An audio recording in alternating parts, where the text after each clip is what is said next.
November 26వ తారీఖున సుబ్రహ్మణ్య షష్ఠి అనగా సుబ్రహ్మణ్యేశ్వర స్వామి పుట్టినరోజు.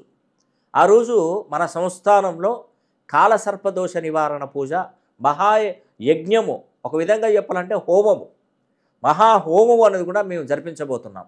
ముఖ్యంగా ఎవరెవరు ఈ యొక్క కాలసర్పదోష నివారణ పూజకు అర్హత వహిస్తారంటే సంతాన సమస్యతో ఇబ్బంది పడుతున్నటువంటి వారు, భార్యాభర్తల మధ్య గొడవలు ఎక్కువగా అవుతున్నటువంటి వారు, వివాహం ఆలస్యం అవుతున్నటువంటి వారు, అదేవిధంగా శత్రుపీడ ఉన్నటువంటి వారు, తర్వాత వాహన ప్రమాదాలు తరచుగా జరుగుతున్నటువంటి వారు, పుట్టినటువంటి పిల్లలు అంగవైకల్యము చెందుతున్నటువంటి వారు, లేదంటే సంతానంలో ఏదైనా ఒక సమస్యలు, ఇవన్నీ ఉన్నటువంటి వారు ముఖ్యంగా ఏదైనా పంట పొలాలలో సర్పాలు కొట్టి చంపినప్పుడు, మనం తెలిసి చేసో తెలియక చేసో మన ఇంటికి వచ్చినటువంటి పామును కొట్టి చంపడం ద్వారా ఆ పాము పడగ అనేది కూడా భూమికి కొట్టి దాని ఉసురు అనేది కూడా మనం పొందడం ద్వారా ఇలాంటి సమస్యలు ఎక్కువగా ఉంటాయండి.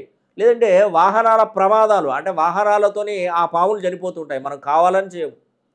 ఆ పాము సడన్గా వస్తుంది, ఆ సడన్గా వచ్చినప్పుడు ఆ పాము ఆ కారు దాని మీదకి వెళ్ళిపోవడం, ఇలా చేయడం వల్ల ఏంటంటే ఈ వంశవృక్షంలో, అంటే మన తాత ముత్తాతలు వాళ్ళ కాలంలో ఎవరైనా తప్పు చేసినా, మనం తప్పు చేసినా, మన తల్లిదండ్రులు తప్పు చేసినా దాని పర్యవసానం ఏంటంటే మన కుటుంబంలో మన పిల్లలు అనుభవిస్తారు.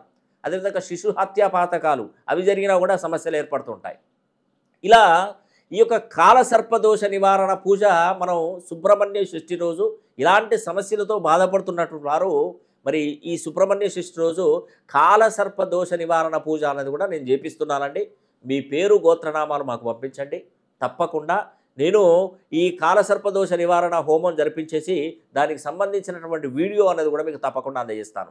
కాబట్టి ఇట్టి అవకాశాన్ని ప్రతి ఒక్కరు సద్వినియోగం చేసుకోండి. ఆ సుబ్రహ్మణ్యేశ్వర స్వామి అనుగ్రహం తప్పకుండా పేరు పేరున ప్రతి ఒక్కరు పొందండి, మీకు మంచి జరుగుతుంది.